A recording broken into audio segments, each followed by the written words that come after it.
Hey, everybody, welcome to Banner and Chance, episode 10. Glad to be here with all of these fine people, and I can't wait to see what happens tonight. So, before we get into it, we're going to go once around the table. I'm going to have the party introduce themselves one more time, and then we're going to bring us up to speed. So, good to see you all. I'm Brad, the returning paladin, finally. Sorry, I got a little excited there, Sam. He was very eager. I was very eager. The returning paladin, Rogar Norixius. Hi, I'm Luna, and I am playing human monk Geen. Hi, I'm Aiden. I play Kane Harbinger, the fighter wizard who comes from Waterdeep. Hi, I'm Shady, and I play Runt, the young rogue of the group. And I'm Tim, and I'm going to be the DM for tonight. And thank you all for joining us. We've had a lot of really good interactions with people on Instagram, and eventually we're going to widen that out to some other platforms. But for right now, welcome to everybody who happens to be joining us tonight from there, and thank you very much for all the kind words. I guess we'll get right down to it. So, last time on Banner and Chance, our party had found their way across the Moon Sea to the town of Keep's Sorrow, where they picked up the trail of the Grey Patriots. In particular, they were confronted with the menacing visage of a large minotaur. After some troublesome business with a halfling who Runt ended up dispatching to protect the party's anonymity, they found themselves on the road to Harrowdale. And that was indeed a harrowing experience, as they helped a farmer and two of their quarry, the Grey Patriots, escape death at the hands of some goblin hordes. They made their way across the river to Athamper, found their way into Harrowdale, going through a large checkpoint and having to answer all sorts of questions. The heroines were on high alert. The local city guard was checking everyone in and out, looking for illicit substances. As our party made it through that and had to answer some rather difficult questions, they decided on an inn to stay at, and Rogar split away, seeking the Temple of Chantia and answers regarding the journal we had taken off of a cleric of Helm in the highlands near Philan. The rest of the party found their way to an inn, and Kane went to seek answers about his uncle Burkle and Geen's sister at a precinct of the local guard. Talking to a sergeant, he found some very troubling news which he hasn't had a chance to recite, because upon returning to the inn to collect his traveling companions and tell them what he had learned, a monk, a acolyte of Chantia, was there pleading with them to come, saying that they were bade to the Temple of Chantia by the High Harvest Mistress, the Reverend Mother of that order, and their friend Rogar. And this being after dark now, they headed down the dirt roads of Harrowdale, turning corners, winding through the streets.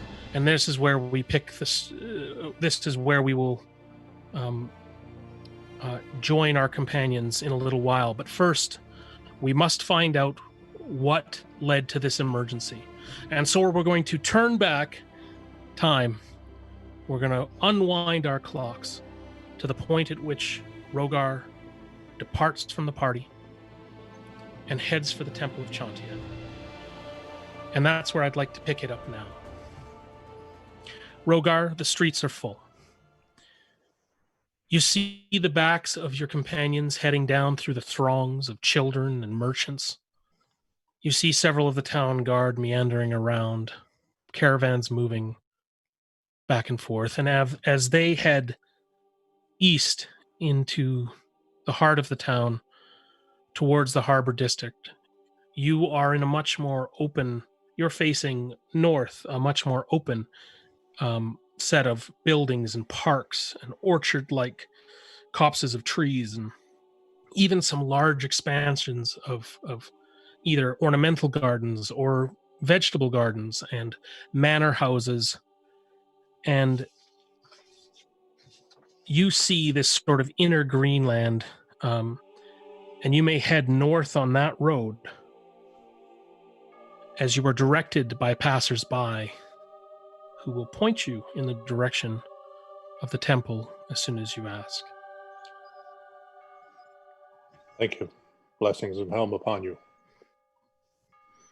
You continue down several side roads and you reach a cross in the road, and you can see this large green space, and it almost reminds you of farmland. And you can see that there are acolytes of Chantia working this ground, growing vegetables. They're working on providing for the local townsfolk. And off in the far corner of that large acreage, you can see this golden clay structure where the pathways off the garden lead into the main archway, which is facing the center of this property and all of this bountiful land that seems almost out of place in the middle of Harrowdale. Stepping very carefully down the rows, I'll make my way to the center. As you do, people will look up from their work to regard you, and some will even offer you a handful of peas, fresh in the pod, as you go, and say, "Blessings upon you, brother." And you. You soon find yourself on the steps of this majestic yet rather austere temple, which would not be out of place on a farm if it happened to be 3 times its scale. It is large and foreboding, but at the same time, showing strength and resilience. But at the same time, it has a utilitarian quality to it. Thick plaster, thick clay, walls and railings, hewn wood, golden tones, plaster visages of fertile trees and blooming flowers. And everywhere the impression of faces forming out of these clusters of fruit, smiling female faces.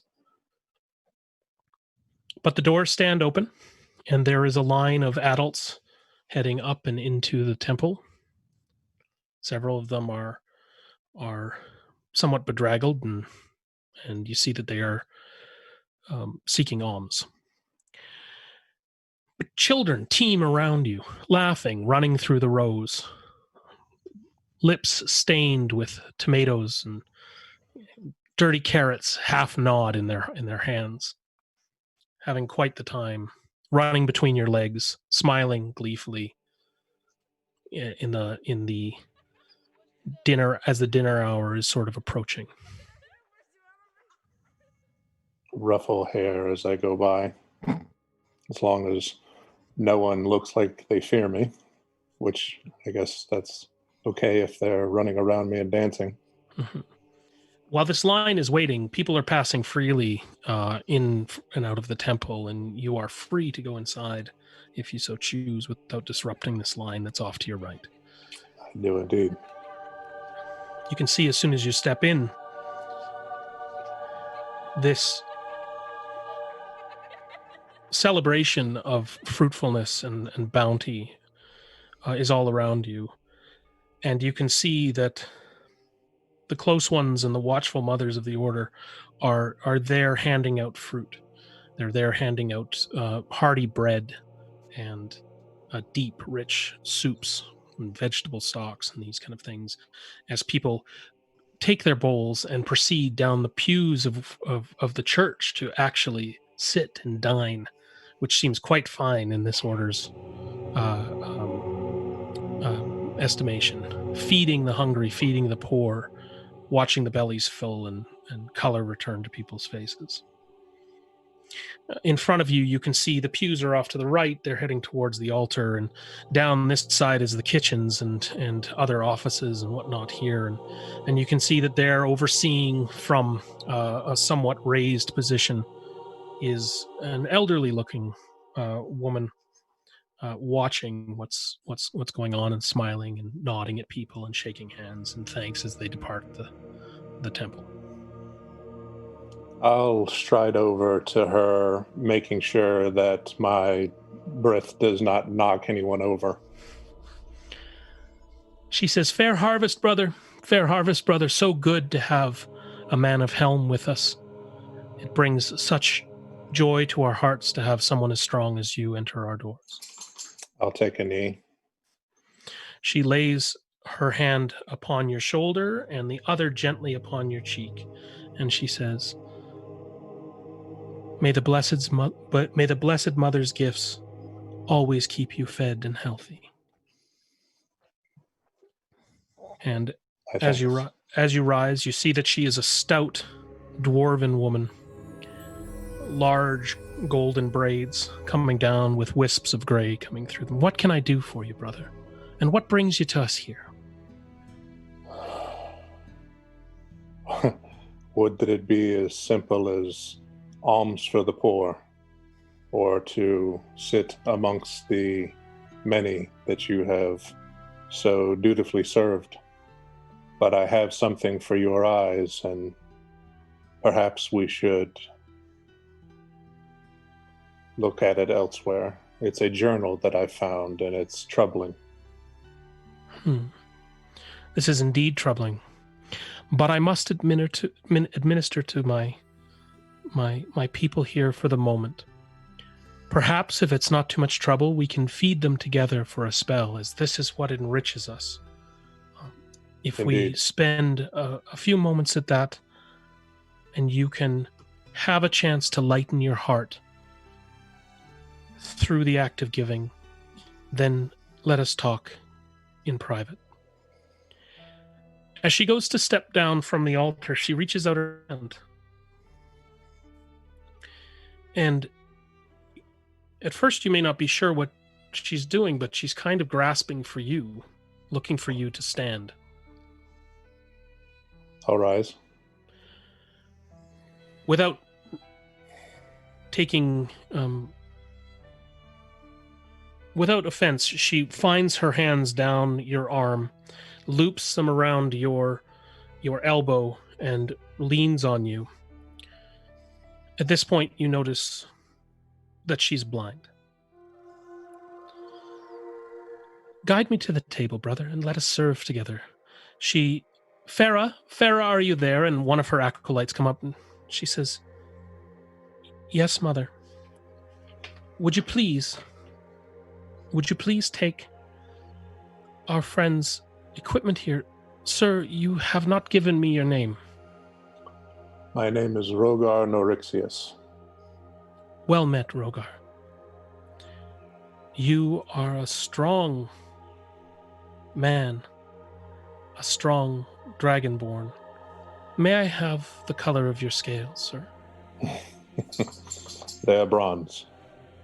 "Wonderful. I've known many bronze dragonborn, and I've always found them to be the most jovial. I hope we can share a laugh together in our time." And she leads you over to a table, and you're handed an apron. And then a large wooden bowl is brought up to your clawed hands, and you're bade washed in the herbs and the citrus rind that's in that bowl, and you're handed a clean towel, simple cotton, and they're guided to a table, and you begin to serve food, handing out bread, offering slices of apple. And this carries on for quite a while. As you work, no words are spoken. other than the thankful gestures of the parishioners and the kind words of those seeking alms. And as the food begins to dwindle, more is brought in. And this is done almost as a prayer, almost as a sacrament coming through. At one point, the line is not yet thin. She turns to you and motions for you to step back from the serving table. And when you do and you withdraw, then suddenly she's able to speak, and she says, Brother Rogar, the lines are long these days. But don't fret. The Earth Mother will help us provide. Chantia will help us provide. Let us now get to your business, sir. Farah, is my office prepared? And Farah comes up and she says, yes, Reverend Mother. So Farah begins to walk ahead of you and bids you come with the Reverend Mother on your elbow. When we get into the private quarters, I will produce the journal from my satchel and unwind it and hand it to Farah.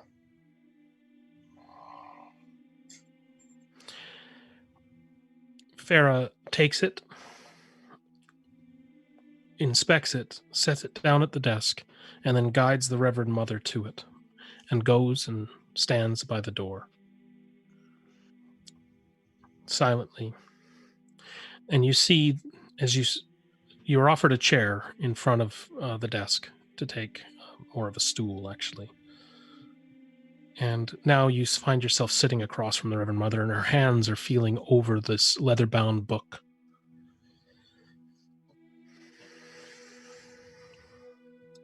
She feels over it. You can see that she's sensing it. And she says, Sir, this book has secrets. Indeed. It was written by a dwarf who met an untimely end. Arkan Lava Shield. And you see her coursing over the book and flipping through it, and you can actually see her hands coursing over it, and she says, that was Arkenshield, you said? Indeed. He was a clever one. Did you know him? Unfortunately, no. He was one of your high brothers guarding the roads and older orders, protecting travelers. That much I had learned, but unfortunately we were too late. They stood ground against a force far too large for them. But they died valiantly. And he protected his secret well. Have you inquired as if there's a secret? Have you looked through this book, brother? I have. And what have you learned? In his shorthand, it's an account of his search for a man by the name of Karathor. But knowing the quest he was on, I think there is more. You see her hands coursing the book, and then suddenly she closes it. She tips it over, and she feels along the binding at the back, the spine. And then deftly her hands, these dwarven hands, begin to flick at the leather that is wrapped in and around the back of the spine of the book, if you can imagine that, the foot of the spine. And she pulls that piece of leather long out, and it flips open. And then she tips the book slightly and gives it a sharp rap on her desk with her hand protruding underneath, and she can feel the end of a piece of paper coming out. And she withdraws this flat, thinly folded piece of paper.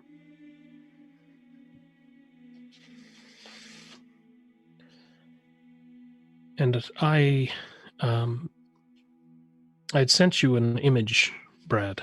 Yes. If you could open that for us and tell us what you see upon this piece of parchment that she withdraws. Rogar unfolds this deftly after she hands it to him, smooths it out on the table. Something that Tell makes me. his heart very, very heavy. Tell me, brother, what do you see? What is this secret? It's the platter. The holy platter. I see. And did our lost friends learn of its existence? For I knew they were on that quest. No.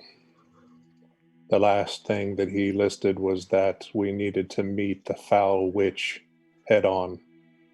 Apparently, this Karathor has bade a necromancer join him. Well, let's see if we can learn a little bit more. And she asks Farah to come to the table. And you can see that she mutters a few words and she casts her hand over this piece of parchment on which there's a picture of a scratched sketch of a rectangular platter. And on that platter, you can barely make out in this sketch that at the center of this platter is the symbol of the wheat sheaf. She said, Farah, can you read what's here now? And to your eyes, you see that ink begins to appear and bubble around this picture.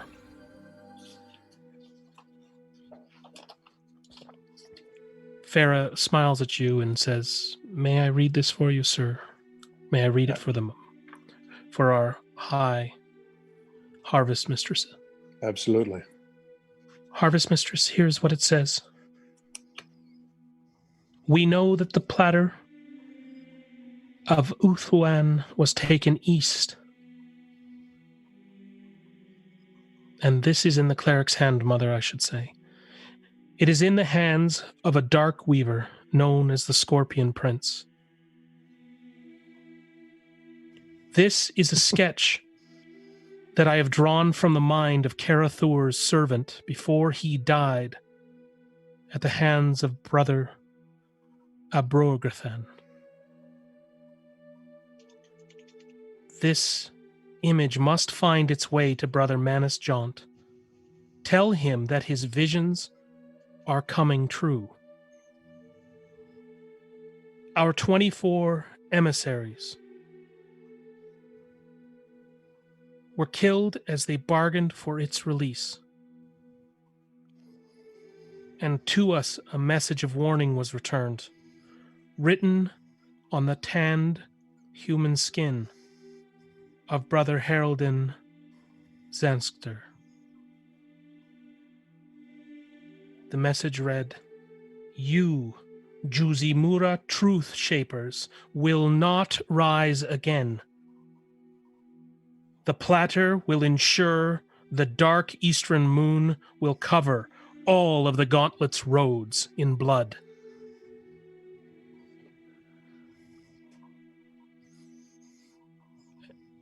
And mother, there's one final note from our cleric friend. He says at the end here, I fear Uluthwan's gift will be used as an instrument of evil. With that, she coils the parchment up and hands it to you, Rogar.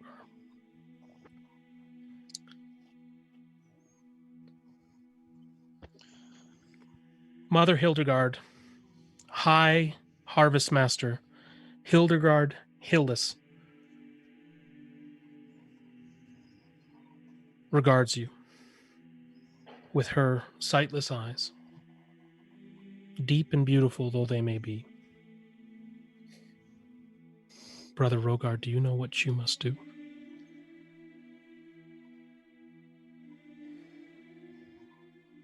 It seems to change on the fortnight.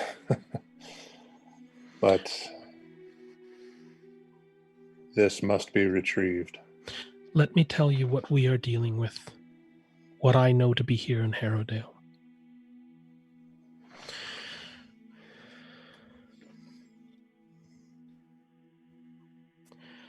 Harrowdale is beset by a terrible plague.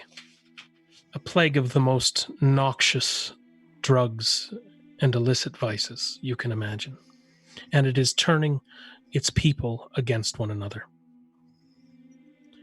As we speak right now, I have something that Karathur wants desperately. You see, a few weeks ago, his bands from the south and a witch descended upon us. He still has assassins and brigands here in Harrowdale. He still has allies. Some of the more reasonable have turned away from his darkness desperately. Some are consumed by it utterly. They are ruining this land, and I fear that the darkness of which this note speaks is already covering Harrowdale. I have something I must send with you on the road. The hour now is late. The darkness has faded from the sky as you've looked through this, and the parishioners are all but emptied.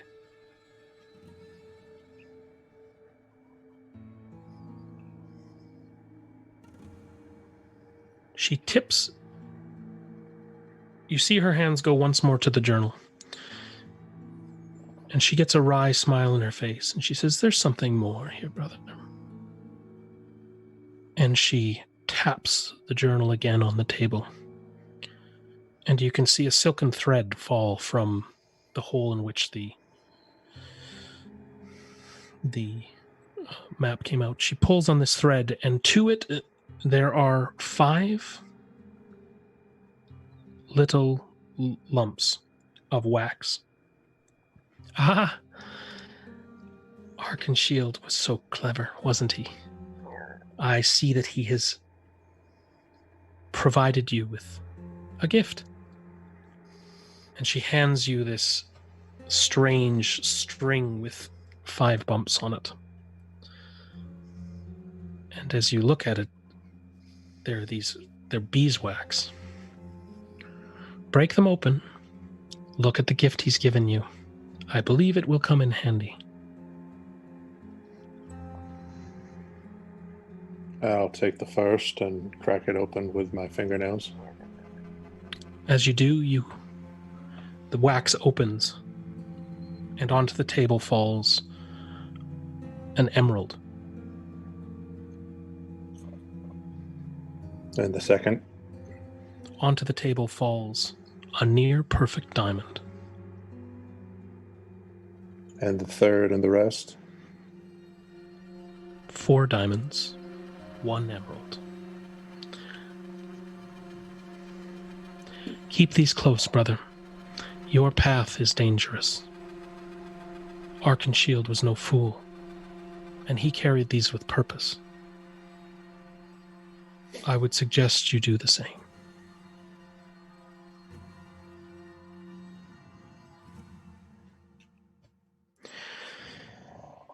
You are brought a light dinner, and you talk of pleasant things, and as you finish, as you were enjoying the same meal that the parishioners were served, and you were offered as much as you would like.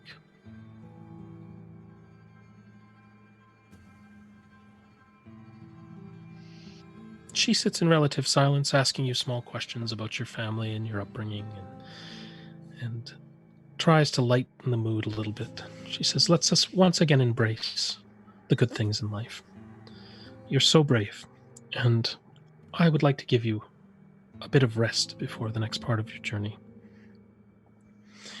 But I must tell you that it is a dangerous road out there, and very few can be trusted. Do you care? I would say that the only way I would feel good is if you stay with us here on our compound, guarded by the light of Chantia. You can't trust anyone out there. Robbers and assassins litter the streets. Are there any that you care about? Yes. There are 3. At this, you hear a rapping on the door.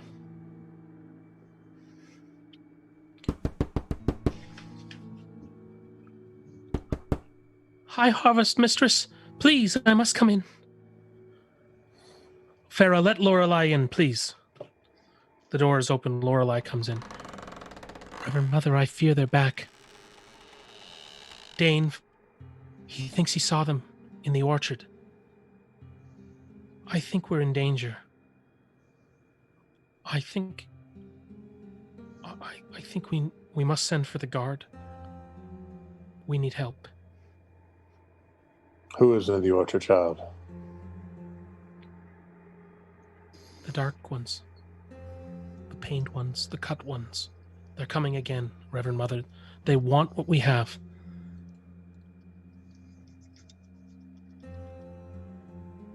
She turns to you and she says, I fear I must ask for your blade, sir.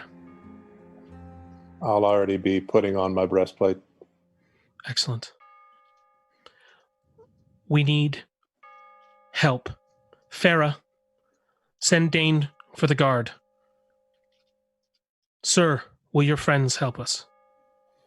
Indeed. Where are they, sir? You will find them at the inn. Lorelei, run. Run to the fisherman's. Run to the fisherman's Fisherman's rule. rule. Thank you.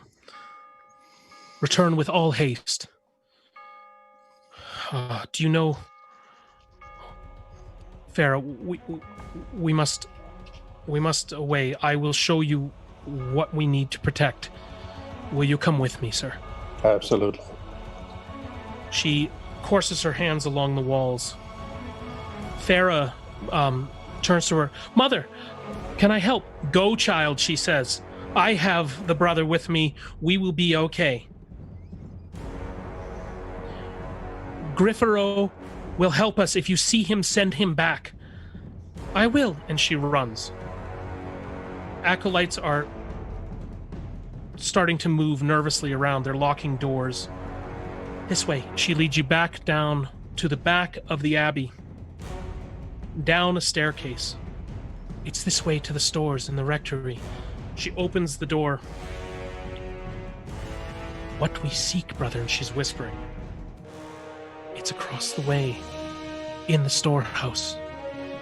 We will find what you must protect. She steps in front of you, a few feet down the stairs onto the landing, opens the door, steps out onto the dirt track. Immediately,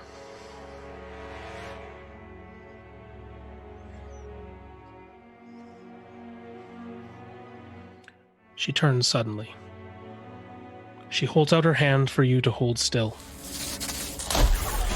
An electrical charge courses through her body, and the old woman is thrown from your sight out of the doorway. No! Sword drawn, I will raise it above my head, eschewing the shield, looking for the target who ultimately threw the attack. You see a black cloak dodge around the corner. You are now looking out toward the town center.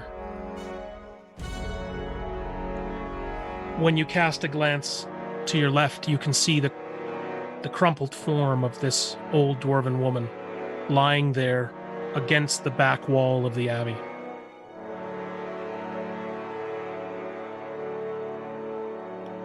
I'll chase the cloaked form.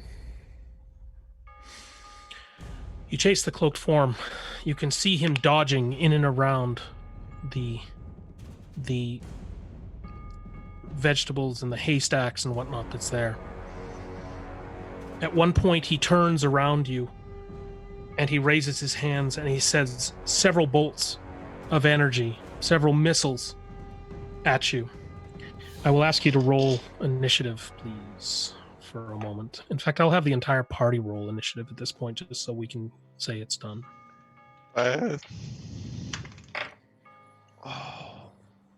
Natural one. Natural 20 Day. for a total of 28. 20. Not 22. 2. I have a plus 21 to my initiative. Thank you very much. Shady. 11. 11 for Runt. And 10 for me. 10 for Rogar.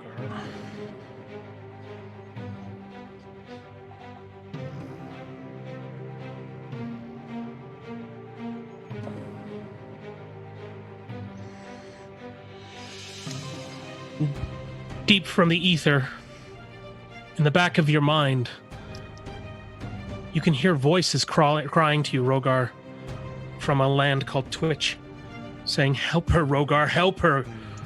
Please help her, Rogar." But you were racing around the corner of the building. You go a full circle around the building. Those electrical bolts that he had let off landed in 2 haystacks. They burst into flames. You are now coming around the far side of the building as this cloaked figure runs ahead of you, cackling wildly. He dodges into the main entrance of the building, now having gone around. And you can see him as you turn the corner, heading for the same entrance where you and the mother came down.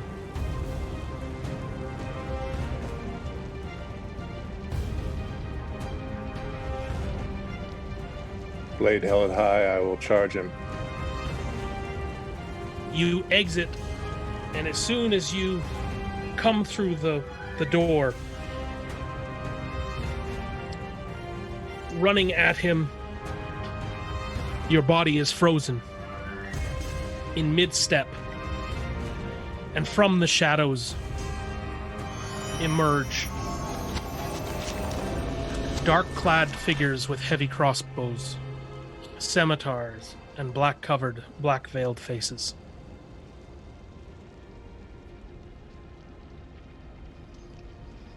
And this is the scene, although you can't see this yet, that your friends come upon. You are 40 feet away. Geen, Kane, Runt. And after a light pursuit, you can see your dragonborn companion has chased this well, you didn't know this, but he is frozen on one foot like a statue, impossibly balanced. The wizard holding him there. And Geen, you are first to act. Okay. There's only one person with their hand up, you The said? wizard is holding him like this.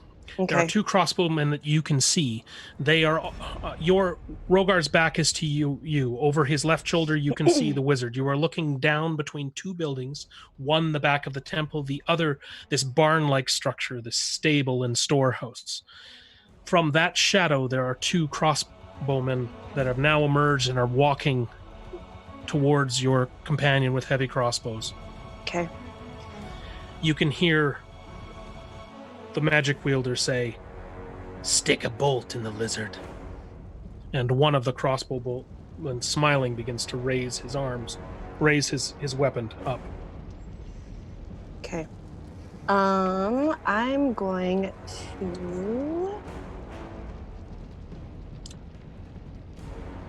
to pull out my longsword and hold it with just one hand and make a beeline for the wizard. You do. You close the distance. Ooh, that's really good. 25 to hit, and that's 8 damage. And for my second attack, I'm going to take an unarmed strike so I can get my agile parry, which is just, I believe, is a +2 to my AC if that hits. Sure, something like that. Okay. Unarmed strike. I'm gonna go ahead after I take a strike at him. I'm gonna kind of turn and with the blunt end of the sword, just trying to knock him in the head. Okay. Okay, that's 21 to hit, and that's only 5 damage. And for my bonus action, wait, hold on. Does it?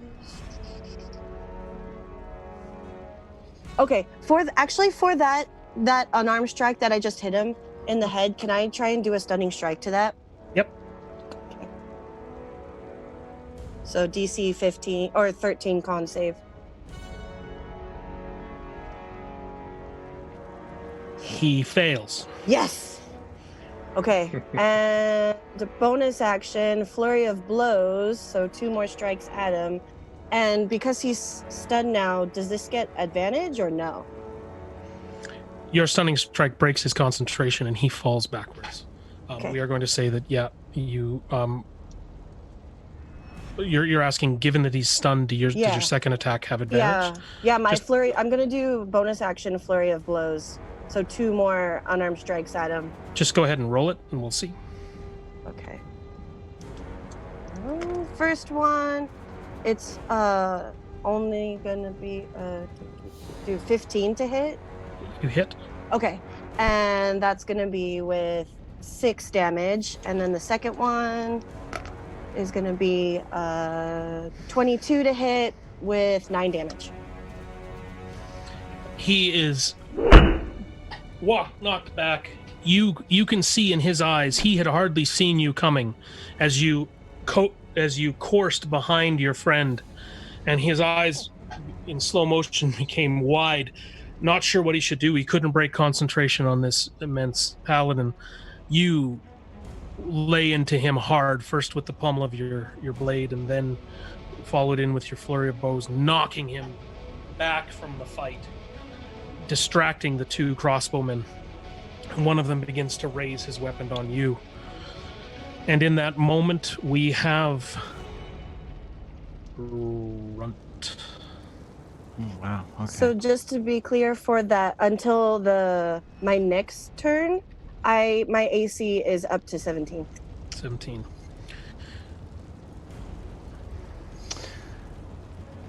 Okay. Well, I would like to try and hide. Okay, you have shadows that are flickering and along this plain edge of the white golden temple. There isn't much place to hide. However, against the barn there are several doorways, a few barrels. You can find some shadow purchase there if you would like. There's also a second story hayloft. I'm trying to creep up to them if possible. You can make your way behind a barrel that is off to the side of them. They have turned to regard Geen for the moment. Well, I got a 22 in the stealth check. Yes, and you are stealthy. Okay. And I'm gonna get as close as I can to one of them, and then I think that's all I can do for this turn.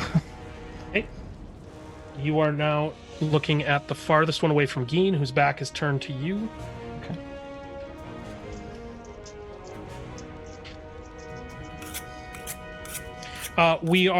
The one with the crossbow bolt has now raised it on you, Geen, and he shoots. With a 6, that bolt goes wide and thunks into the plaster wall at the back of the chapel. Panicked, he fires the trigger, pulls the trigger too soon. Rogar, the spell is broken. You are stopped in mid swing, and you fall almost to the ground suddenly with no momentum. It's an awkward type of fall, so I'm going to have you make a quick dex save. A 2. You find yourself to your knee, okay? If you want to strike at either of these 2 crossbowmen in front of you, you may, but you will do it at disadvantage. Okay. Yes, I'll take the half movement and strike at the one who has not yet fired his arrow, but has also trained his attention upon Geen. damage and attack, please. Unfortunately, both of them were too short. Okay. You're momentarily stunned by being released from the spell. You stumble and miss. Kane, you make up the rear. Okay, I am going to see the wizard, and I'm going to cast Hold Person on him. He has to make a 15 Wisdom saving throw. Snarling, he stands up and he begins to cast again, but your spell comes in. He can feel the energy coming in, and then he can see you silhouetted against the flickering shadows. For a moment, he absorbs the energy, and he's able to cast it off. And But he can't do anything until the end of my next turn because he's stunned. Oh, that's right. I'm I sorry. forgot about Okay, that. then he is, and he will He's stay still on the ground. right, and he's got to roll a save each time, right? Yeah. Well, he's stunned until the end of my next turn. To the end of your next turn. At all. Okay, so he's actually prone on the ground, and you are holding him on the ground. You can actually see the ground around him depress slightly as the force of your spell, begins to lay weight on him. So now, at the end of each of his turn, he can make another Wisdom saving throw. On its success, the spell ends. Okay, and the Wisdom saving is at 15. Yeah. Kane, you having attacked, were top of the order. The other crossbowman lets fly his bolt as well, and it is a Geen, but these guys are really. It's just, again, it misses you. He's unnerved, dodging the sword of Rogar. Geen, you are now at the top of the clock, but before you act, 3 shadow-clad figures emerge from the shadows at the far end of the barn, and they step into view in behind where the wizard is frozen. And this is OK Corral type stuff. You are down the channel, this hallway formed by these 2 buildings. They are at the far end. You've come from the near end. The party stands encircled around itself, Kane holding them. Geen, you're not surprised by their stepping into the firelight. Okay, 3 of them, curved scimitars drawn. Okay. I'm still on top of that wizard, and since those guys are far away, I'm still going after this wizard. And since he's prone and stunned, I'm gonna go ahead and I'll take my longsword that I still have in my hand. But I'm gonna hold it with 2 hands this time, and go ahead and take my 2 attacks on him. Okay. You see the bloodied form crumpled on the ground, obnoxiously still. Oh, that's 21 to hit, and that's going to be 7 damage for the first strike on him. That first strike, you feel the blade go directly through his body and into the ground. And whatever life are in his frozen eyes evaporates. Okay, and then who's the nearest to me? Crossbowmen or these scimitar dudes? At this point, if you're next to the wizard who was thrown back by your first attack, the scimitar dudes are advancing. Okay.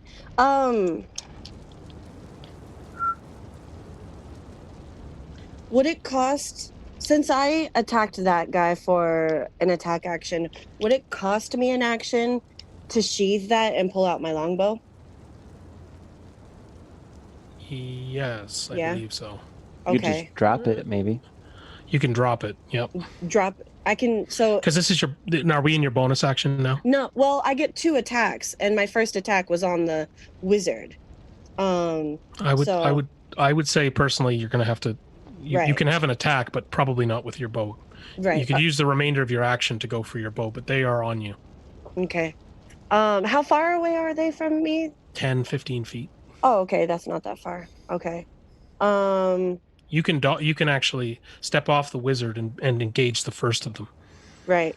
I'll go ahead and I'll do that. So Okay. with longsword in hand, I'll go up to whichever of the three is closest to me and go for an attack on him. Okay. I'll put that down. That's gonna be 19 to hit with Yep. Go ahead. 10 damage if I hit him. And you do. Okay. And for my bonus action, patient defense. Okay. So patient defense, you were going to back up slightly as they encircle you against the wall of the church. You can see them semicircled around your companion Runt. You are closest to these now. You have the crossbowman directly in front of you. Right. Farther away to your left, you can see Geen being encircled by these three. Ooh. Okay. I'm gonna try to take this dude out quickly. Okay. Hopefully. See how that goes. Let's see. What was my best? A 13. You do hit. Okay. Cool. And his So- back is to you. All right. So with that one, he's gonna take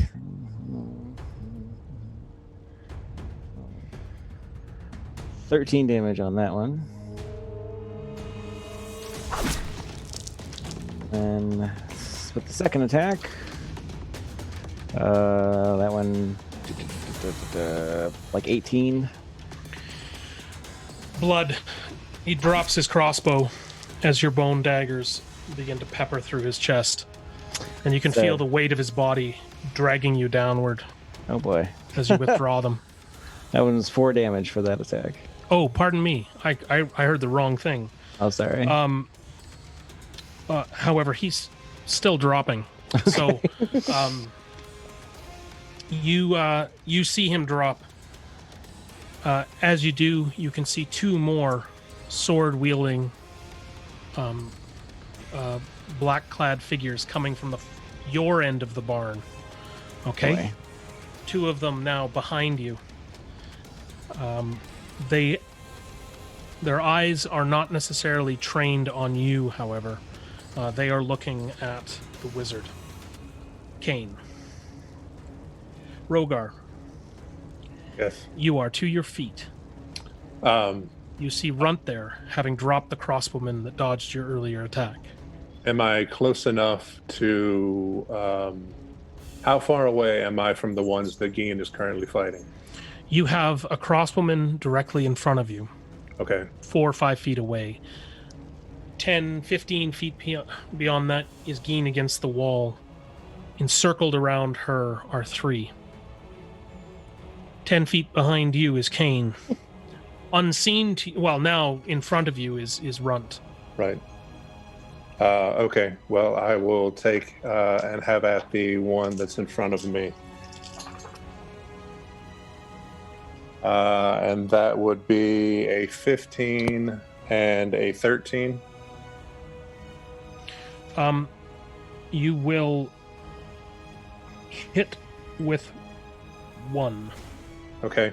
That is 11 slashing damage. He is near bloodied, or near. You just take the Peter right out of this guy. Okay, and this is just so I'm clear, this is the swordman. Yeah, Right. push past the. Okay, you have joined Geen at her side, attacking one of the fresh ones that had followed in behind. Kane. All right. So, quick question: How many archers are there right now? Crossbowmen. I mean. The one that Rogar just pushed past. Oh, okay, cool. How bloodied is he? He is not bloodied at all. Oh, okay. No, it's worth a try. I'm gonna try to cast sleep at third level, at second level. I mean. DC. Oh, it's not DC. I just rolled a bunch of dice. Okay. A bunch of hit points. Oh, Go to sleep, go to sleep, go to sleep. 14, 20, 30. So it's 30 in total, and it affects the person with the lowest HP. So who would that be so far? Oh, okay. The person with the lowest HP is going to be the one of the swordsmen that is behind you that you don't yet see. Is this only who you can see, It's or does it radiate? I think it's in a 20-foot cone.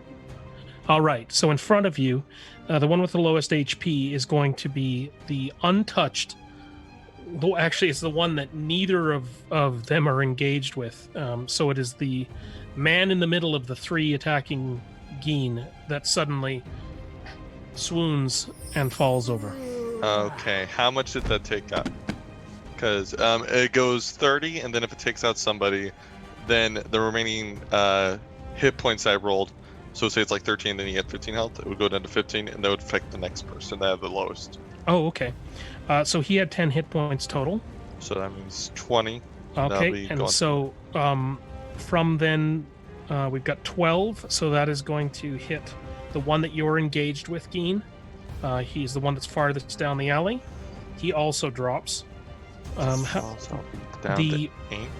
The crossbowman is the last, and he shakes it off. Yeah. So now, the one that Rogar is engaged with is up. The two that were on you, Geen, are down. And that's my turn. Okay, one of the... Geen, you have one more. It's your action next, and then we've got a few new people into the fray. Okay. So just so I understand, 3 guys in front of me, 2 went down, 1 still up. One in front of you, 2 down. 1 in front of me, 2 down. Okay. Seeing that happen, I kind of look over my shoulder and be like, what was that? And then take my long sword and go after the one who's still up. 2-handed. Oh wait, I need to put that down. That's a 21 to hit, and that is going to be 11 damage for the first strike. And so I'll go ahead, I'll come down, and I'll do a second one coming up. Okay. That's going to be 22 to hit, and that's going to be 13 damage. I rolled a full 10 on that. You are able to take the face off of him quite easily, and he gurgles and falls. The fight is not over. We have 2 sleeping people. We have 2 now. Yeah. Geen, you can look over your shoulder and see advancing on Kane. Runt, you are also seeing these 2 advance, but that is not the sum total of your problems. For emerging from the darkness, again coming into the firelight, you can see a rather menacing large form, and you hear the voice saying, "Kill them and come for what we seek." Yeah.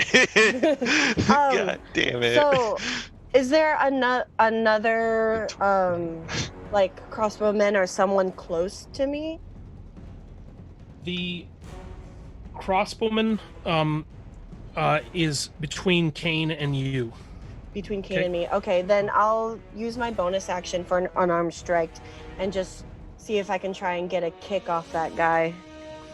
Leaping that 17 feet or so. Yeah. Yes? Yeah. That's gonna be 16 to hit with 6 damage. Just try to like kick him in the ribs. He does not fall nor take that. He's able to move slightly and bat your foot away, luckily, as he sort of spins and corkscrews sideways. That form that has come into the firelight now is advancing, and you can see that it's a large half-orc, flanked by 2 more forms, humanoid. One of those is dressed in robes. The Kane, off to your right, as we're going through this, you hear a whimper you hear a small cry, and when you look down, you see the face of an elderly dwarf reaching out to you as she's crumpled there against the corner of the building. Wisps of smoke still rising up from her form, hair frizzed. Aw. Nice. And Okay. she says, "Help me up, son." Whew. The sword figures, the two that had entered the fray. Runt, you see that they are closing in on Kane. As Right. Kane's turned towards this woman. Okay, and I'm gonna try and head him off. You close the distance quickly. Okay. All right, so I'm gonna make my 2 attacks on the first one, and that is going to be 14.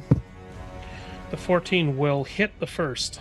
Okay, and I rolled a 1 on the second attack, so that doesn't hit. But this is gonna be 8 damage. He takes that hit, grasping at the side where you stuck him. Okay. Any more from you? That's all I got. The second looks right at you, and he's there, and he will swing on you. His arching blow comes down over you. He's rolled an 8. If you can remind me, you were able to step aside with that one. But he's now on you and Okay. regarding you curiously as you stand in front of him, a 14-year-old child. Okay. The Reverend Mother now looks at you, Kane, as you look back, and she gets a sneer on her face, and she says, "Bring me to my feet, dear." I want to help her up. You help her up, and she backs into the corner, and she begins to gather herself, and you can see her dusting herself off and going into her robes. Yeah, just quickly, something. as I help her up, does it take an action, or does it like a bonus action? We're going to say for the course of this that's going to be just a bonus action. Okay, I'm gonna give her mage armor then, All right. which Very is good. 13 plus her dexterity modifier. And then, as I do that, I'm going to point over to Rogar, and Mhm. he gets, where is it? He gets an arcane ward. So that means, which has a max of 12 HP. So once that's gone, it actually hits your hit points. So you have a 12 HP buffer. Okay. And then that's my turn. All right. Wielding a large mace, this half-orc has come into the fray. He is now running flat out at you, Rogar.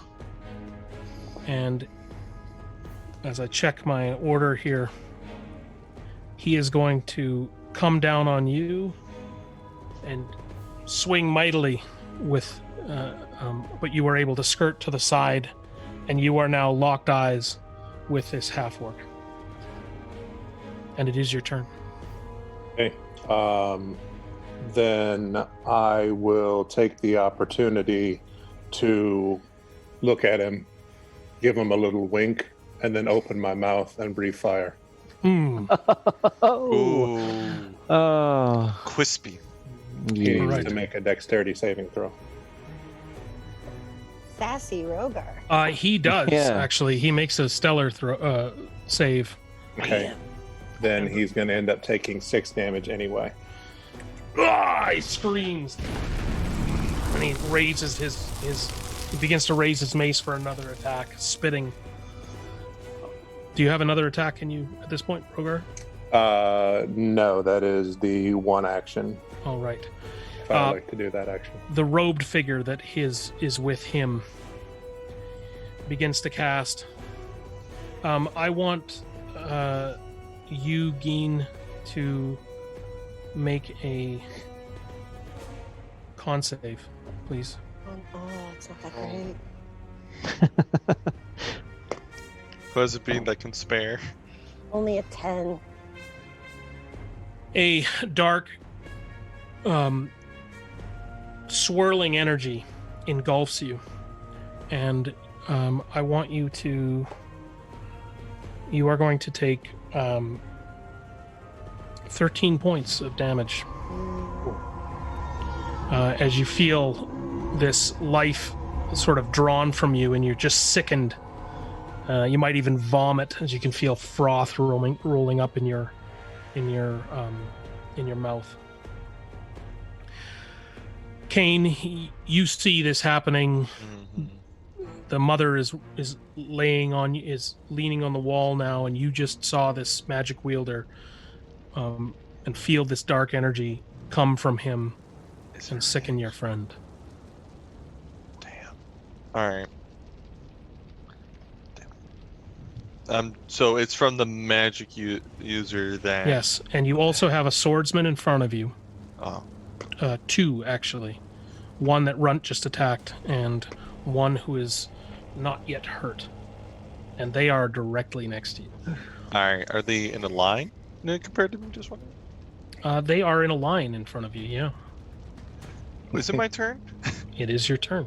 Oh, okay. I want to throw my spear. I want to throw my javelin of lightning, and Okay. I'm gonna use the command word flight, and it turns into a bolt of lightning. And it does. Okay, so first thing, I'm gonna roll the hit, see what the actual javelin does, which does a 15 plus 21 hit. Oh yeah. Okay. So let me. Oh, okay. 11 damage for the person. 11 damage just piercing, but then I'm gonna need the other guy who's also in the line. Yeah. To make a dexterity saving throw of 13.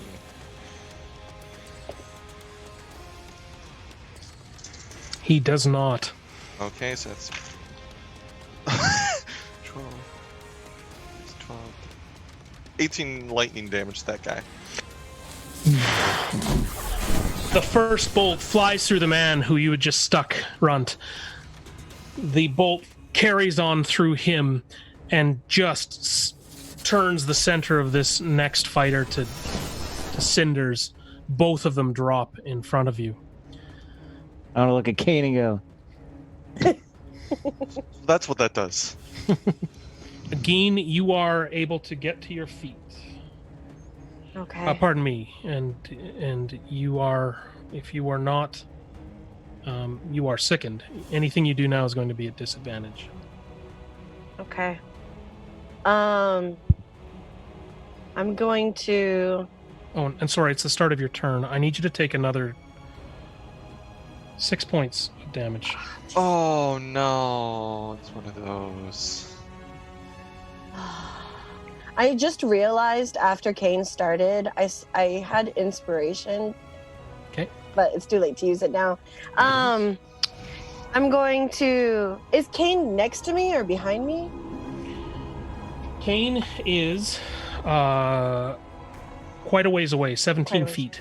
And Rogar is. Next to you. Rogar's next to me. Oh, Rogar. You have aura? Do I have aura? A protection? Not a protection aura, no. But if someone tries to make a melee attack against her, I can make them have disadvantage. Sorry. Just want to check that one off. Okay. Rogar is next to you. Okay. You have a wizard in front of you. You have an orc and a half-orc in front of you. You have another fighter behind the half-orc. Okay. I'm going to slowly and just because, I'm really, get up to Rogar and just kind of get behind him while sheathing my longsword and just pull out my longbow and knock it for the time being. And that'll just be my turn. Okay. At that point, you being the most wary of these, see 2 more figures starting to approach, and then 2 more after that. Now, they're quite a ways away, but they are coming, and they are running towards you at speed. They are coming from the far end. Still in darkness, but you were just aware of their coming. The half orc, and I'm sorry, Runt, you have pardon me, the swordsman that is next to the half orc will also swing on you, Rogar, and he is going to swing with a 22. That definitely hits. I would like you to take 7 points of damage, please. Okay. Slashing. He will swing for a second attack with a 5, and that will glance. The wizard is righting himself again, and you can see him motioning to the people that are running up and behind him, and he's like, "Get it! Get the thing," he says. "Grab it, let's go!" And you can see him circling this band of brigands around him. The orc at that point begins to raise its great club on you again, Rogar. But we are at Runt. Runt, you have 2 vaporized Crispies in front of you. Yes. Right next to Kane. I would like to, if he is within range, the caster, I would like to use, I believe it's Modenthal's right to use Misty Step and get behind him. So you are using one of the powers of your bone dagger, Morbenthal's right, the 2 leg bones of the wizard Morbenthal. Oh. And you Misty Step Yes. right next to Rogar. Is that correct? No, behind the wizard behind the wizard. That's using the spell on Geen. With a slight mist, you Misty Step behind the wizard.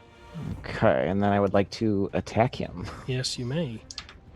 And that is going to be like 20 something. That is a hit. Okay. 20 anything's a hit on this guy. Okay. And it's going to be 4, 5, 6. Oh boy. 6, 7, 8, 9, 21 points of damage.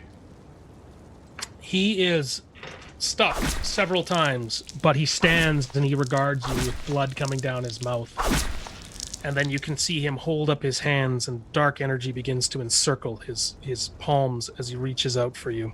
Oh boy. You, at that point,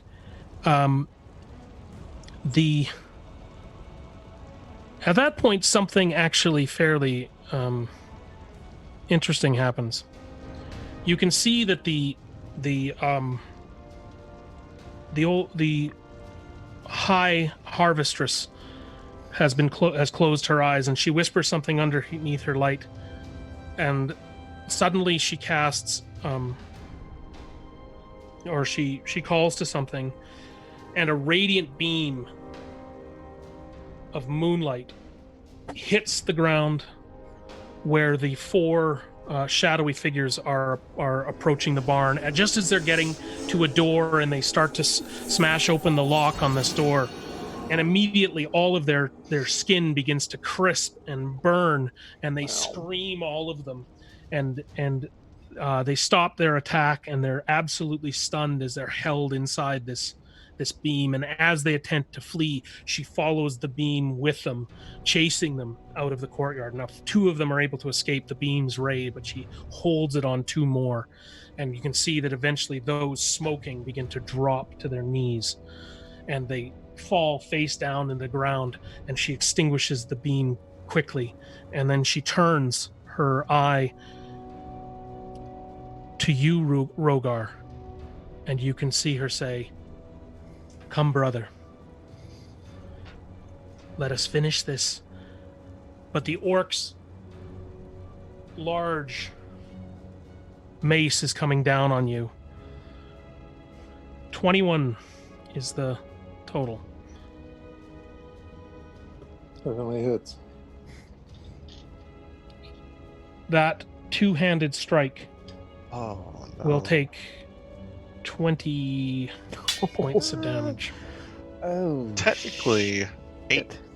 8, because 12 minus 20. I mean 20 minus 12. No, I already took that. Oh. Oh, you did? no, never mind.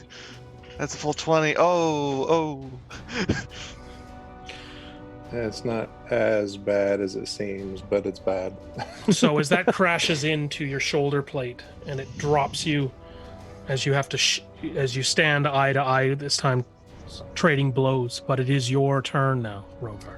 I will back up into Geen in an effort to try and actually place our bodies against one another. And with my shield arm, I'll say to her, "Take my hand." I'll grab it. And I will release lay on hands of 5 hit points that will ultimately cure her of any disease or paralyzation or poison, anything that's affecting her negatively. You take those 5 hit points and you can feel this dark mist wash from your body, Geen.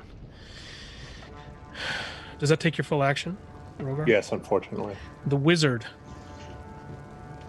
sneers, and he still has his hands in place, and he says, and he thrusts them forward and comes cackling at you with these hands, and you see all manner of pain and death that he is putting into these things, and just this is going to be massive.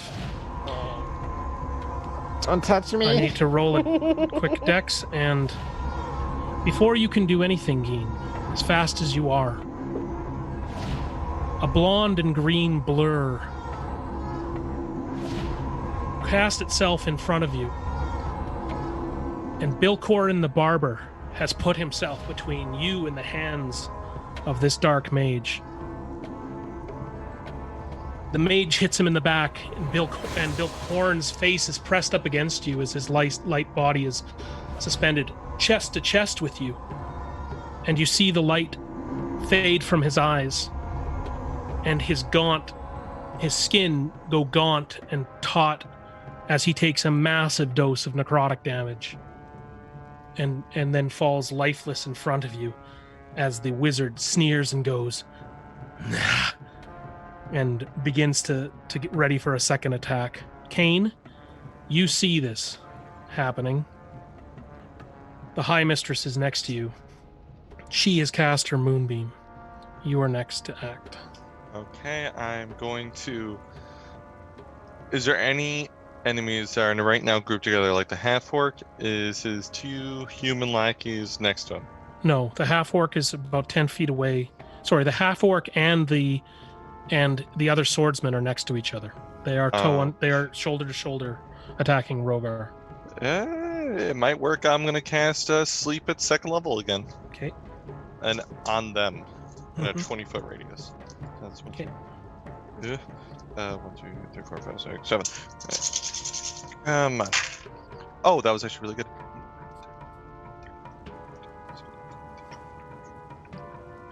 30. 36, 38 in total, and it starts on the lowest hit point guy. So it'll be 36. Okay. The swordsman falls. The wizard falls. Pardon me, the wizard falls first. The swordman falls second. The orc shakes it off. Okay, I'm fine with that. We can take Gives it a glance your way, and Keen, an arrow knocked. You stand as the body of Bill Corn falls away. The sleeping wizard is there. The swordsman is there sleeping. The half-orc is in front of you. Okay, and that's my turn? Yes. Okay. Seeing what happened to Bill right in front of me, I get this feeling of like shock, and then suddenly anger, and I'm pulling on that bow and I'm aiming it at the orc, but I'm screaming as I do it, going, ah, just going at him with that bow. Sure. And the end of your bow is, the end of your arrow is not a foot away from him. You cannot miss with this shot. You can Okay. place it behind his ear if you want. I'm Dean, going. before you do, for the first time, clear as a bell, that familiar energy courses down your arm. But for the first time, you hear a girl's voice. And she says, "Yes, now." And you realize it's the bow that's talking to you. Okay. Just gonna go at it. Use my cancel shot as my bonus action to get an extra D4 on that guy. Okay, I would like you to, whatever you've got, I want you to take +2 on the attack, and I want you to take, and I'll tell you what you get an additional on the +2 on the attack, and then I'll tell you what you get for damage. Okay. That's 25 to hit, and that's 11 plus 3, 14 damage, plus whatever. As he's ready to swing down on you, you can see in the corner of your eye, Rogar, the end of an arrow come up just underneath his jawline, and that arrow then flies through, but with a strange light, and the top of his skull just comes apart as his brains just explode into a red mist in the courtyard. One part of his ocular cavity from this side of his head is carried along with it, and his teeth just sort of grimace, and he gurgles, and he spins and parries down, and the weight of his mace carries him back and contorts him backwards, as regardless of what was left in his body, he is completely wiped out. The sleeping swordsman lies behind him, Rogar. The sleeping wizard lies just behind the body of Bill Corn. Question: can I get a second attack? You may. Okay. I know I'm gonna do this at disadvantage because he's prone, and I'm using a ranged item, but as soon as I take a shot at that orc, I'm pulling another one, turning around, and I'm going for the wizard. You may. He is lying prone on his back. Okay, that's gonna be 16 to hit. And you will? Okay, and that's 5 damage. That arrow enters right through his clavicle, knocks him backwards, and whatever words he was going to speak, he does not speak. He spits at you with the last bit of blood and saliva from his mouth. He gives a strange stare as he rocks back to the fletching on your arrow, and then drops. It's a horrible way to wake up. The two retreating people that had been running are gone. Bodies lie around you. And for the moment, we are out of initiative order. Wait, did we just kill the ones that were sleeping? I killed the wizard who was sleeping. There's one still sleeping. Okay. Kane. Oh, yeah, the music starts up again. One more sleeping, so we Kane's killed the gonna swordsman, yes? Yeah, Kane's gonna yell out, "Don't kill him! We need answers." Ron looks really sad. Gina's huffing and puffing and just with that bow in her hand. The High Harvest Mistress comes up to you. Farah, who you hadn't, Lorelei, who had come to get you, emerges from the shadows. And she comes and whispers into the mother's ear. And she gathers up the body of Bill Corn, and the High Harvest Mistress says, "You may need one of those diamonds, sir." She turns to you, Rogar. "But for now, we must protect what I've told you about." The doors of the stable lay partially broken, and the lock that was on them lays shattered and on the ground. There could be more coming. I fear we must hurry.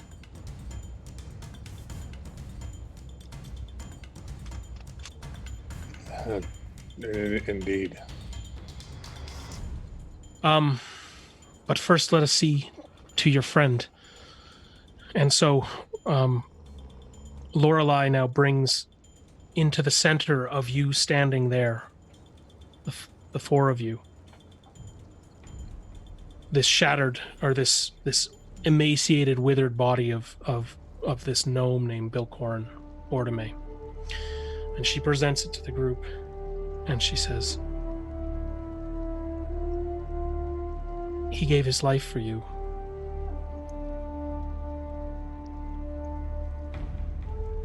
What shall we do? How shall we honor him?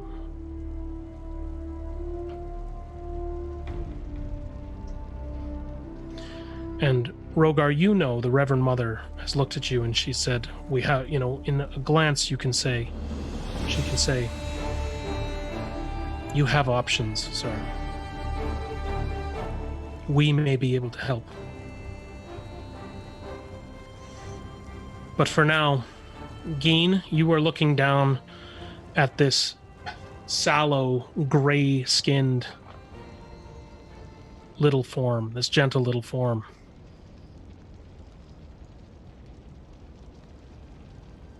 I'm gonna put my bow down next to me, get on my knees where Bilk is, and just kind of hug him and start crying and say, not again. You feel the High Harvest Mistress' hand on your shoulder, and she says, let me see what I can do. And she puts her hand down on his forehead. And she says, he may not be all gone yet.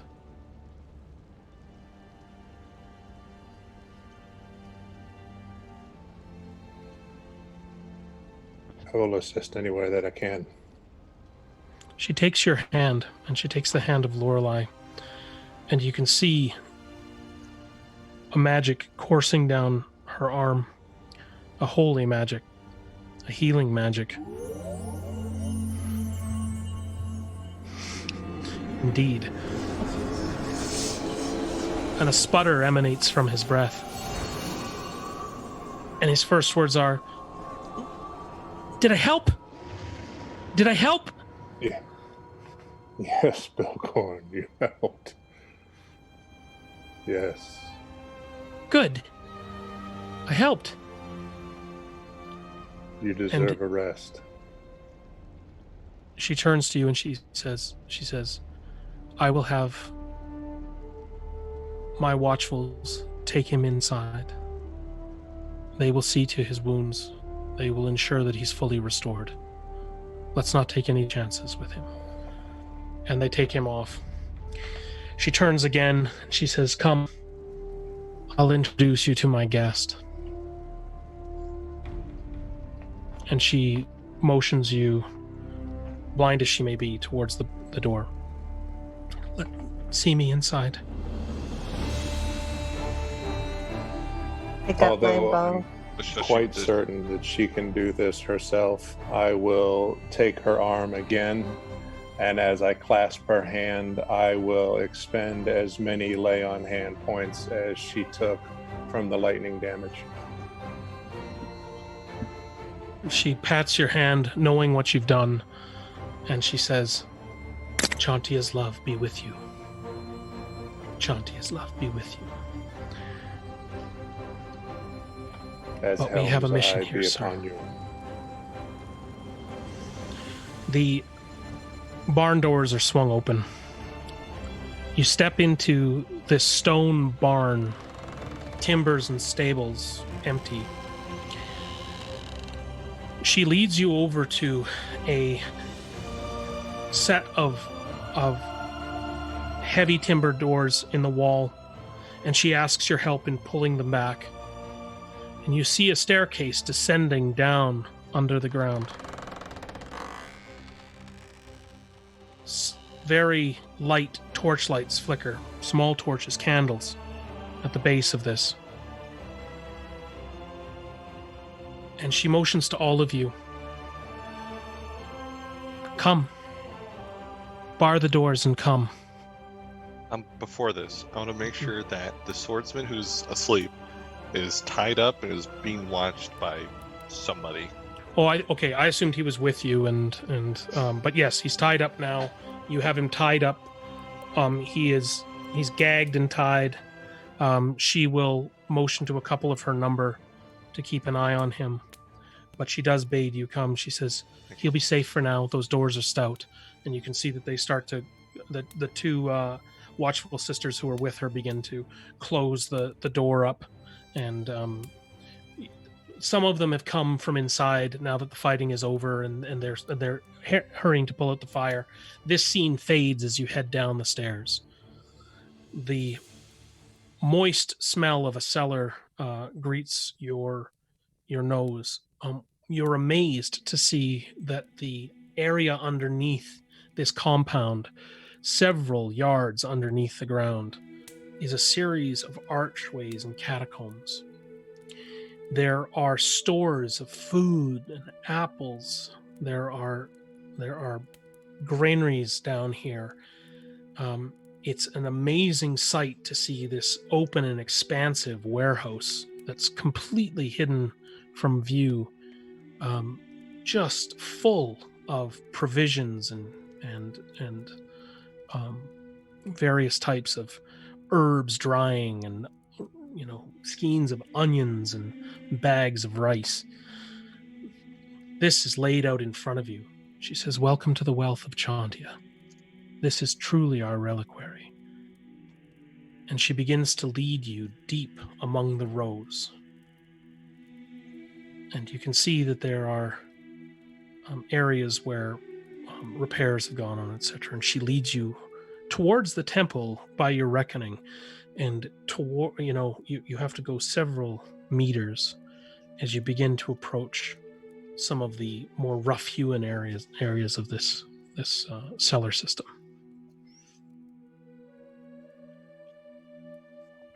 The air is cold, somewhat dank, as you head into these other areas. And she says, "Here are where we store some of what's caused all the trouble. I have offered to keep it secure for the watch." And there, in various vials, on shelves, glistening with the light of magical wards and protection, you can see a locker, essentially, a storehouse for what you can assume is drugs and narcotics. Kane, I would say three of you aren't maybe not sure what this is. Rogar, you've got something to say about this. You've heard what the issues are. You see the markings of mushroom powder. You see rarer bottles still of agony. And perhaps rarest of all, you see the powder Luhix.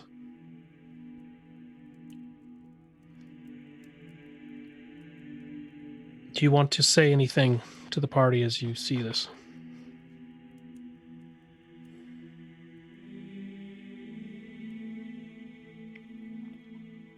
This is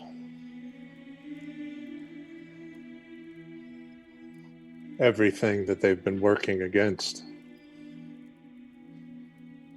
The entire town beset by these drugs. Is this Karathor's doing? It is. Actually, I was on the way back to tell Gin and Runtas when I came back from talking to the guards. I want to go up to a table and start grabbing things and looking at it. You find yourself unable to touch it. there are enough wards put on this, and the mother reaches back and puts a hand on yours and says, "Easy, child. These are protected." But, Geen, you see the unmistakable mark of a scorpion on several of these items. And you, perhaps more than any of the others, know what this means.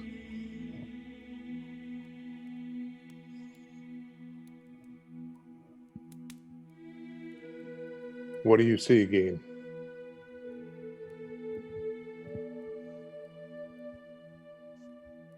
These things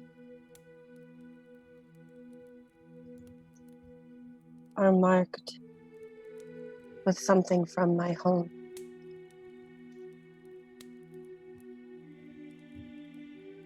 Scorpion, isn't it?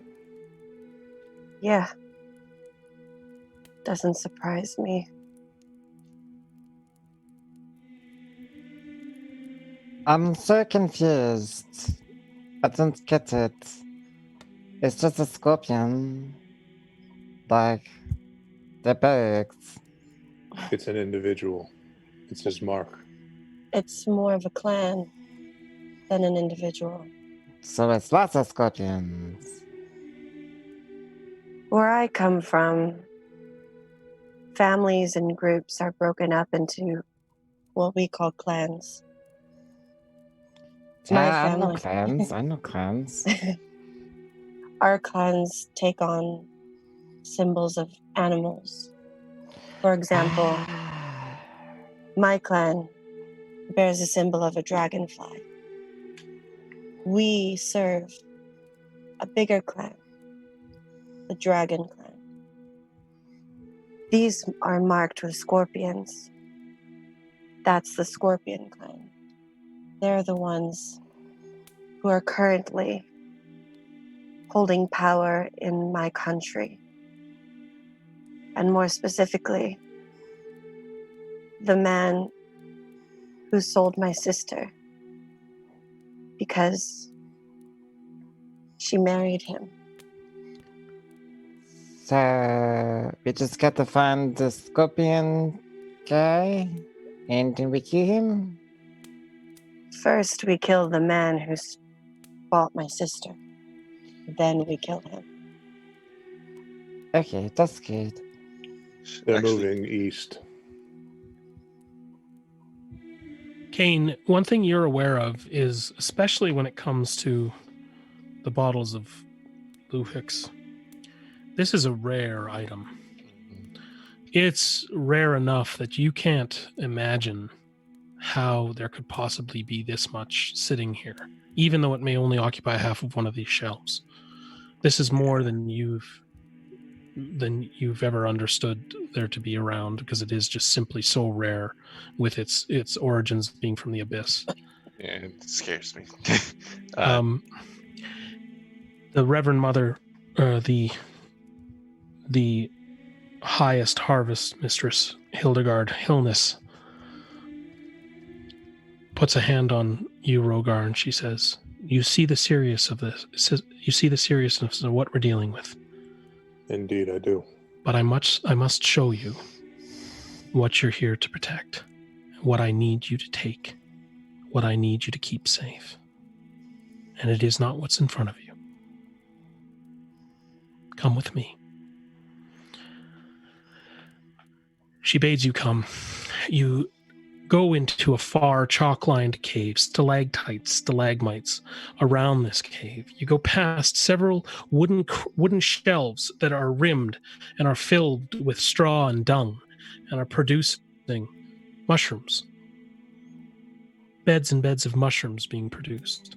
She leads you into the back of this, and it gets steadily darker with only a dim light cast from some of these mushrooms being phosphorescent in nature. All of you are with Rogar here, and she brings you into an area which is a little broader and a little more open. And there's a small table. There's moss on the floor, and it descends into darkness. Rogar, with your dark vision, you can see that there's a figure in that darkness. And Hildegard Hillness bades that figure come forward. Into the center, at first you think it's a strangely dressed man with this large conical cap shuffling into view. The cap is honeycombed in nature and rises up, but then the cap descends into a melted type of face, a face that's almost formed out of rags, to your opinion, to your visibility. He moves forward in this type of shamble, this eerie type of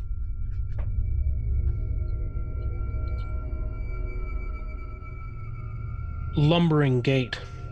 He's not huge by standards, but this large conical figure, with some of his limbs being thinner than others and his hands being strangely claw-like, with 3 pincers on each end, he comes up to you and he looks into your eyes with these 2 gaping holes and a series of vents underneath his eyes. And suddenly, an emanation of powder fills the room and encircles all of you. It's strange, comforting and eerie at the same time, unnerving, as if you're not there, but you're there. Suddenly, a cacophony of sounds begins to fill your ears. Not so much your ears, but your mind. I'm gonna quickly cast Dancing Lights.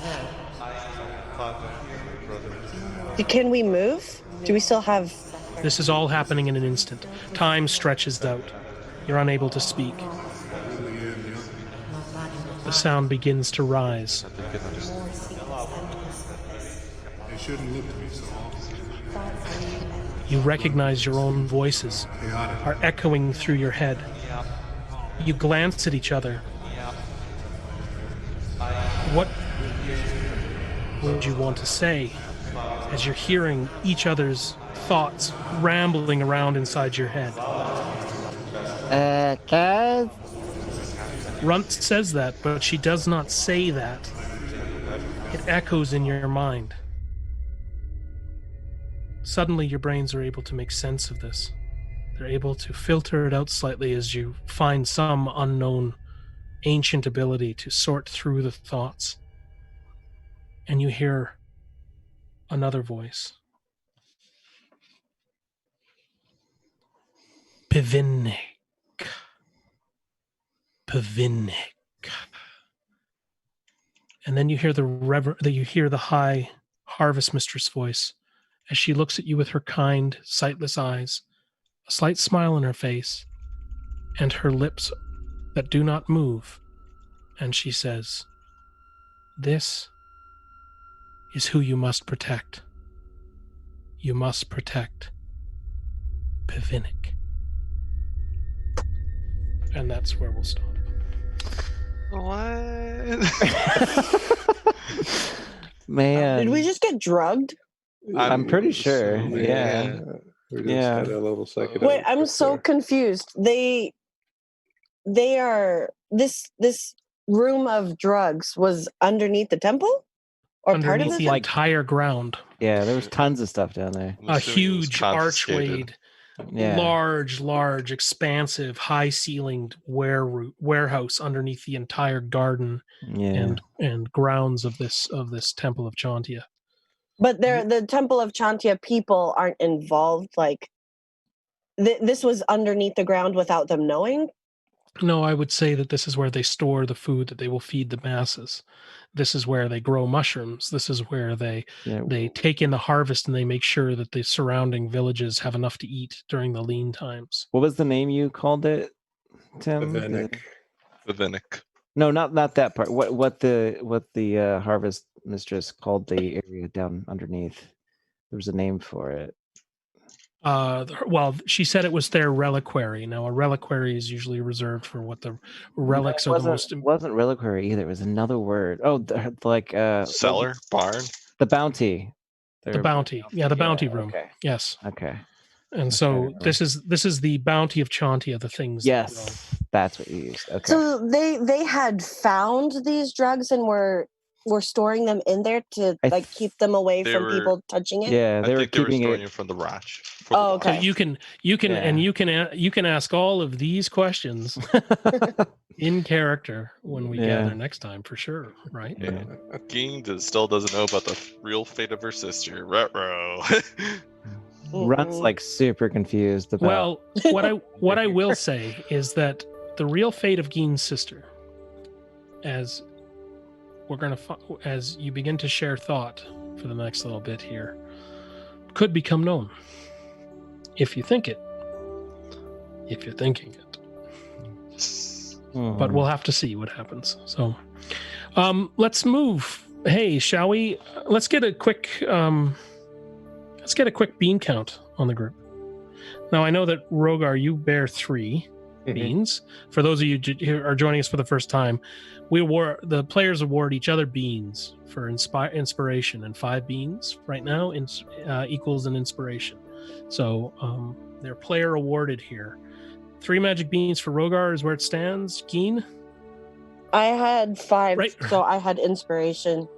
Right. So you're sitting at inspiration. Kane, sorry to ask you right when you put something in your mouth there. Kane? 1. 1. And Runt? I think I was just at inspiration. Inspiration. Okay. So with that in mind, here we allow you to mass up to your next one. So let's just talk about what inspired us that we saw our party members do. Kane's javelin. It hit something. I know, it hit something. It hit something, and it was crazy. Not only hit something, it fried the 2 of them. Yeah, I wanted to give it to Geen for the way she went to the gnome who sacrificed himself. But I mean, it was just really cool to see Kane blast those guys. So I liked Kane's use of sleep. Oh yeah, just bringing them down one after the other, and Geen just turning around being like, what is happening? You think stunning strike is powerful? When he derails the game, remember, we're just waiting for him to derail the game. Yeah. All right, and Kane. I'm gonna give it to Rogar for the first 30 minutes of complete awesomeness. Yeah. Oh yeah. I forgot about that. That was really cool. Right. Wait, how many beans did I get? I'm going. 3. Yeah, so that's 3 for you, and we had. You're sitting. Do we have 3 sitting at inspiration right now? Geen. I should have used it tonight. I completely forgot I had it. Okay, well, we're going to say for the purposes of this, we're going to say that you're going to top out at 10 beans. Okay. Okay. And I think we'll come up with that. I think we've talked about the bean exchange rate for a while. I'm going to just check in with if we still have. I like the chat. How many beans for the blind woman? Yeah. Yeah, for real. Original says 17. You go, man. You go. Well, let's take a let's ask who's on the Twitch who they would like to see, and we'll have Chalta in the background there give us the word. Okay, yeah, that's our man Original Sin. So, Original, I'm going to give you the call if you want it. Give us the bean. Give us the bean. There you go. The chat tonight has been really good. I've been kind of peeking at it throughout the night. Bro. Yeah. Original Sin says it goes to Runt, the rogue. So I would say that was pretty cool. I like how she got sad that Kane said not to kill them. Yeah. Mhm. Um, She Yeah. was sucked. But she did some damage. I mean, she snuck Misty around. Step, man. That know, was that- awesome too. That was, was- and She's, I mean, we're she's just very starting. into these daggers. We're just starting to see what the legs of Morbenthal can do. eh? Also, Yeah. Morbenthal. Well, once Kane hears that, he's gonna be like, "Who's Morbenthal?" Yeah. So I think we've got a lot of questions to answer next time. So I think Yeah. We need to we've all got- like sit down and talk. Yeah. I agree. Well, and you might not have we might not have to move your. We might not have to move your lips much when we do this. But anyway, Oh my god. Oh. we had a lot of people join us tonight, so that was great. And Yeah. you know, this is episode 10, so we're at a bit of an anniversary here. Hey. Oh, that's We neat. made it. Double digits. And with that, I think we're getting close to wrapping up. So I think it was a good one. I hope you had That was fun. great. Yeah, Yeah. that's fun. I Loved it. love combat when it's balanced, when it's like, Yeah. oh, here's all these people. Nope, more people are coming. Nope, even more people Nope, are coming. Yeah. Well, we're gonna start to get serious now. So there you go. Yeah. Yeah. All right. Cool. Time All right. Okay. Well, with that, I guess we're gonna say goodnight, and it's been really good to play with y'all. So Yeah. Cool. okay. So I think we're just Thanks, everybody. Thank you, everybody, for watching. Yeah. Bring your friends next time. Yeah, bring your friends.